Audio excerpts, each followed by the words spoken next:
Good evening. I know it's been a while since I made a video, but I had to take a brief um, spiritual break, I should say, to work on things pertaining to the gospel, but not the videos. But I'm back, and these are some big lessons I wanna. These are some big, topics I want to touch. Now I think this will determine our future. Knowing how the world's gonna end, you have to know how you're gonna survive, and we have to start off by you know piecing together how this world's gonna end. So it's called the hour of temptation. It's not just talking about you as a person, right? Because we all have our temptations. That's called the hour of temptation. But this hour of temptation is worldwide. This is going to be the final hour of temptation. This is called the Great Tribulation. Some I'll call it the Great Temptation, even the Great Temptation. In this time frame, you'll be tempted to do everything evil, even murder somebody, just to survive, because they might be trying to murder you, or stealing somebody's food just so you can eat. So we're gonna hop right into this. In the Old Testament of Daniel, actually briefs us on the end of the world. People don't read. A lot of people don't read Daniel because it's in the Old Testament, but you have to read the entire Bible because the answer is not always in the New Testament, right? The end was called from the beginning, and if you want to know about the Great Tribulation, you have to start in Daniel chapter 7, and we're going to start in verse 1. It's my book right here. Daniel chapter 7, verse 1. In the first year of Belshazzar, king of Babylon, Daniel had a dream and visions upon his head, upon his bed. Then he wrote the dream and told the sum of the matters. Daniel spake and said, I saw in my vision by night, and behold, the four winds of heaven strove upon the great sea, and four great beasts came up from the sea, diverse one from another. The first was like a lion, and had eagle's wings. I beheld till the wings thereof were plucked, and it was lifted up from the earth, and made stand upon the feet as a man, and a man's heart was given to it. And behold, another beast, a second, like to a bear, and it raised up itself on one side, and it had 3 ribs in the mouth of it, between the teeth of it. And they said thus unto it, Arise, devour much flesh. After this I beheld, and lo, another like a leopard, which had upon the back of it 4 wings of a fowl. The beast also had 4 heads, and dominion was given to it. After this I saw in the night visions, and behold, a fourth beast, dreadful and terrible, and strong exceedingly, and it had great iron teeth, and it devoured and brake in pieces, and stamped the residue with the feet of it, and it was diverse from all the beasts that were before it, and it had 10 horns. And these are a lot of descriptions. We're just going to continue, right? We have 4 beasts, right? All diverse. That means they all look different, and they're all made of different things, right? Right. This first beast was a lion that had eagle's wings. The second was a bear that had a larger back on one side and a smaller back on the other with 3 teeth. The third was a leopard with 4 heads, a 4-headed leopard with 4 wings, and the last was not described. It just had 10 horns. It was bigger, stronger, and it had teeth made of iron, right? The teeth of all these cats here, right? Leopards and lions. That's made out of those. That's ivory, right? Essentially, that's ivory and whatever else those dense teeth are made out of. But this last beast has teeth made out of iron. And iron is probably the densest metal, or one of the densest metals. For teeth to be made out of metal, that means this is not a normal beast. Probably a supernatural beast. So we're going to see why. Verse 8, and I considered the horns, and beheld, there came up among them another little horn. So 10 horns, and a small horn came up, before whom there were 3 of the first horns plucked up by the roots. So this horn stood between the third and fourth horn, and plucked up the 3 before it. And behold, in this horn were eyes like the eyes of a man, and a mouth speaking great things. So this horn is alive. Let's see. And I beheld till the thrones were cast down, and the Ancient of Days is God, did sit, whose garment was white as snow, and the hair of his head like the pure wool. His throne was like the fiery flame, and his wheels as burning fire. A fiery stream issued and came forth from before him. Thousands ministered unto him, and 10,000 times 10,000 stood before him. The judgment was set, and the books were opened. So you already know this is talking about Christ. I beheld them because of the voice of the great words which the horn spake. I beheld even till the beast was slain, and his body destroyed, and given to the burning flame. As concerning the rest of the beasts, they had their dominion taken away, yet their lives were prolonged for a season and a time.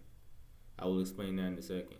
And I saw in the night visions, and behold, one like the Son of Man came with the clouds of heaven, and came to the ancient of days, and they brought him near before him. And there was given him dominion and glory and a kingdom, and that all people, nations, and languages should serve him. His dominion is an everlasting dominion, which shall not pass away, and his kingdom which shall not be destroyed. You can tell this is future tense because Christ is not here. The Ancient of Days is the Father. He's not here, obviously. The fiery flame, the wheels burning as chariots. This is Christ's power. This is the Messiah's power described in Hebrews chapter 1 and Hebrews chapter 6 and 7. Various other places. He's described as a fiery flame that sat on a throne with fire issuing from him. Right? Various other things. Hair like wool, wearing a white cloak. Hair white as... So these are all descriptions of Christ. And he destroyed the beast. So this beast will be destroyed, whatever this beast is. It's talking about a fire. The books were opened, and those in judgment were thrown into the burning flame, the lake of fire. Right? The book of life was open. The book of the law was open. They were thrown into the lake of fire, and there's a dominion and glory from this king that will not pass away. This is all future tense. This is how you know this is future prophecy here. Let me fix that. Verse 15. I, Daniel, was grieved in my spirit in the midst of my body, and the visions of my head troubled me. And I came near unto one of them that stood by, and asked him the truth of all this. So Daniel didn't know what it meant at first, right? So he told me and made me know the interpretation of the things. These great beasts, which are four kings, which shall arise out of the earth. But the saints of the Most High shall take the kingdom and possess the kingdom forever, even forever and ever. The saints. Ain't no saints ruling right now. It's future tense, right? Then I would know the truth of the fourth beast, which is diverse from all the others. So the previous couple verses, the beast was destroyed. So but he wants to know what is this beast, right? Before it was destroyed. I would know the truth of the fourth beast, which was diverse from all the others, exceeding dreadful, whose teeth were of iron, and his nails of brass, which devoured, breaking pieces, and stamped the residue with his feet. And of the 10 horns that were in his head, and of the other which came up, and before whom 3 fell, even of that horn that had eyes, and a mouth that spake very great things, whose look was more stout than his fellows. So Daniel wants to know, who is this little horn who has a mouth and speaking great things? 21. I beheld, and the same horn made war with the saints and prevailed against them. So a saint is a person, and a horn on a beast is making war with a whole person. So this horn is figurative. Until the Ancient of Days came. I'm sorry. That's the wrong verse. No, that's the right verse. Okay, I'm sorry. Until the Ancient of Days came, and judgment was given to the saints of the Most High, and the time came that the saints possessed the kingdom. Thus he said, the fourth beast shall be the fourth kingdom upon earth, right? At first it said kings, now it's saying kingdom. So these kings are kingdoms. The fourth beast is the fourth kingdom of the earth, which shall be diverse from all kingdoms, and shall devour the whole earth, and shall tread it down and break it in pieces. Verse 24, and the 10 horns out of this kingdom are 10 kings that shall arise. So the horns are actually kings, not the beast. The horns are kings. The beast is the kingdom. And another shall rise after them, and he shall be diverse from the first, and he shall subdue 3 kings. So this is a king that arises and knocks 3 kings off. So this is chronologically, right? It's talking about a chronological thing. Three older previous kings are knocked off. What about the ones after this one? So this is a chronological thing. This is a kingdom, right? It's talking about a timeline. Verse 25. And he shall speak great words against the Most High, and shall wear out the saints of the Most High, and think to change times and laws. So calendars, the way we view time, right? And they shall be given into his hand until a time and times and the dividing of time. But the judgment shall sit, and they shall take away his dominion, to consume and to destroy it until the end. And the kingdom and dominion and the greatness of the kingdom under the whole heaven shall be given to the people of the saints of the Most High, whose kingdom is an everlasting kingdom, and all dominions shall serve and obey him. That was the end of the vision. Now we'll get more vivid descriptions, right? Now let's go to chapter 8 and read verse 15. And it came to pass when even I, Daniel, had seen the vision and sought for the meaning, then behold, there stood before me as the appearance of a man. And I heard a man's voice between the banks of Uli, which called and said, Gabriel, make this man to understand the vision. Gabriel is an angel.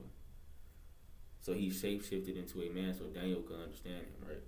So he came near where I stood, and when he came, I was afraid and fell upon my face. But he said unto me, understand, O son of man, for at the time of the end shall be division. He said, I'm sorry, what's this? 1 second.